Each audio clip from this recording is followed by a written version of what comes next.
Бәріне сәлем, құрметті достар. Бүгінгі видеода сұлымен қалай емделу әдісін дайындап көрсетемін. Негізгі бұл видео түсірілген болатын, бірақ комментарияда көп сұрақтар болды, сондықтан да қайта түсіріп отырмын.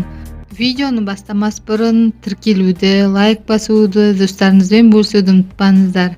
Мен бұл сұлыны аптекадан алдым. Сұлы, орысшасы овес, қабығымен тазартылған деп жазылып тұр сыртында. Дайындалуы: 1 стакан сұлы және 1 литр қайнаған су және термос керек.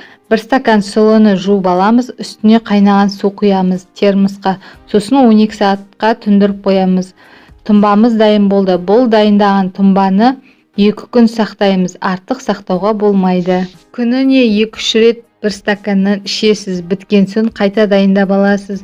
Ішу курсы 1 жылда 3 рет, 2 ай қатарынан ішесіз, 2 ай демаласыз, үзіліс жасайсыз, қайтадан 2 ай ішуге болады.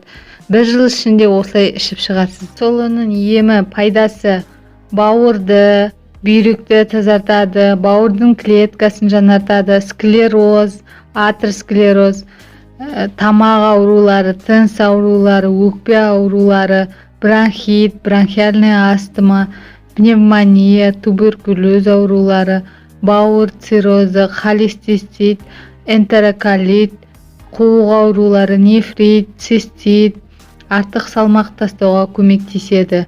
Асқазан аурулары: ойық жара, гастрит, панкреатит, ишемиялық аурулар, миокардит, қант диабеті, артрит, артроз, мастопатия, грипп, тұмау, суық тигенде емдеуге болады.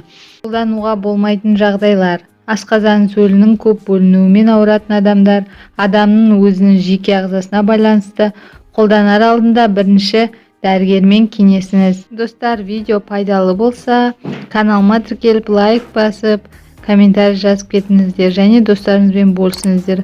Достарыңызда емделіп, жақсы ағзаларын тазартып алсын. Және де қоңыраушаны басып қойыңыздар. Қоңыраушаны бассаңдар, менің видеомды бірінші болып көретін боласыздар.